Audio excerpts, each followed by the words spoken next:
On va s'intéresser aujourd'hui à une histoire qui se passe au cœur de l'Afrique. Une histoire de barrage, de pouvoir, et puis surtout une histoire d'inondation très très mystérieuse qui pourrait bien tout changer. Alors, pour comprendre toute cette histoire, il faut commencer par une énigme. Imaginez la scène. Fin 2024, le bassin du Nil. Et là, une inondation terrible. Le truc, c'est que, la saison des pluies, elle est finie, depuis un bon moment même. Ce que les sources nous disent, c'est que cet événement, il défie complètement la logique. Ce n'est pas une crue naturelle, saisonnière, non. On parle de quelque chose d'artificiel. Une inondation qui frappe le Soudan quand personne ne s'y attend. Alors forcément, la question qu'on se pose tous, c'est mais d'où elle vient cette eau? Et pour essayer de comprendre, on va mener l'enquête. Notre principal suspect? Le grand barrage de la Renaissance éthiopienne. On va commencer par sa raison d'être officielle, produire de l'électricité. Sur le papier, c'est vrai, le projet était grandiose. On parle de 13 turbines gigantesques, de quoi générer une quantité d'électricité absolument colossale pour toute la région. La promesse était là. Sauf que la réalité, d'après ce qu'on lit, est très très différente. On nous annonce que le barrage est fini, à 100%, en septembre 2024. Et pourtant, aucune de ces fameuses turbines ne marche. Zéro. Comment est-ce possible? Un projet de cette ampleur, terminé, mais qui ne produit absolument rien. Et attention, cette panne, ce n'est pas juste un petit détail technique. Non, parce que l'Éthiopie elle-même, elle est en plein déficit énergétique. Pour qu'on se rende bien compte, la production électrique de tout le pays, c'est à peu près l'équivalent d'une seule centrale moderne en Égypte. C'est fou quand on y pense. Et c'est là qu'on tombe sur une contradiction qui est assez énorme. Le barrage, au final, n'a jamais été vraiment pensé pour les 60 millions d'Éthiopiens qui n'ont pas d'électricité. Non, dès le départ, le plan, c'était d'exporter cette énergie. Et une analogie dans les documents qu'on a consultés qui résume ça parfaitement. C'est l'idée d'une station-service géante construite dans le désert, sans voiture à ravitailler. Ça illustre vraiment bien ce paradoxe. Un projet énergétique colossal qui, au fond, n'est pas fait pour sa propre population. Bon, si le barrage ne produit pas d'électricité, alors à quoi sert-il vraiment? L'histoire de cette inondation étrange de 2024 nous ouvre une toute autre piste. Une piste bien plus fondamentale.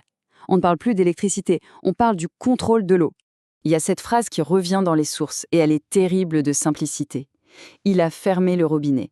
Ça résume tout le sentiment de l'Égypte et du Soudan. Parce que concrètement, c'est l'Éthiopie qui contrôle maintenant et toute seule le débit du Nil bleu. Et le Nil bleu, c'est quand même 60% de toute l'eau de l'Égypte. Et au centre de tout ce conflit, il y a une notion de droit international super importante, le préjudice grave. C'est vraiment l'argument numéro 1 de l'Égypte. Et c'est à cause de ça, principalement, que 14 ans de négociations pour trouver un accord n'ont mené à rien. Là encore, une autre analogie aide à comprendre ce qui est en jeu. C'est comme si votre salaire était dans le coffre-fort de votre voisin. Il dit qu'il va vous le donner, mais c'est lui qui décide quand et combien. C'est très parlant. Parce que les 64 milliards de mètres cubes d'eau, ce n'est pas de l'eau qui vient de nulle part. C'est l'eau historique de l'Égypte et du Soudan. Sauf que maintenant, elle est stockée en amont, sous le contrôle d'un autre. Et là, notre enquête prend une tournure, disons, plus inquiétante. On va maintenant regarder le barrage lui-même, sa structure et surtout le sol sur lequel il est bâti. Ce que les sources nous montrent est franchement alarmant. Le barrage n'a pas été construit n'importe où. Il est situé en plein dans la vallée du Grand Rift. C'est, pour faire simple, la faille sismique la plus active de tout le continent africain. Et ce risque géologique, il est aggravé par un changement de plan absolument radical. À l'origine, il y avait un design américain, beaucoup plus modeste, plus sûr. Mais il a été abandonné pour un projet pharaonique. On parle de retenir presque 6 fois plus d'eau.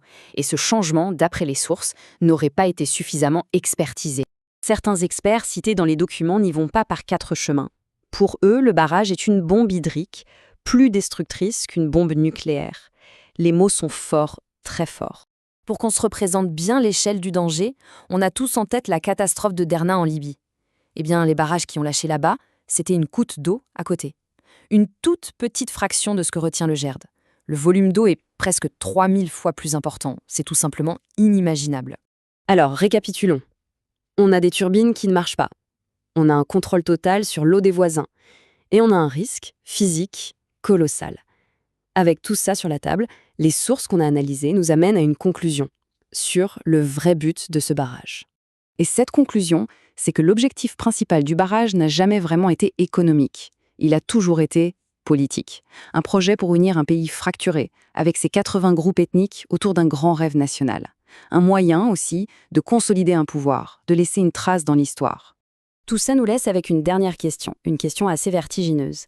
Quand un seul et même projet a le pouvoir de créer une inondation, de causer une sécheresse, et qu'il représente en même temps une menace de catastrophe, qui, au fond, a vraiment le contrôle? C'est sur cette interrogation qu'on va se quitter. Merci d'avoir suivi ce décryptage.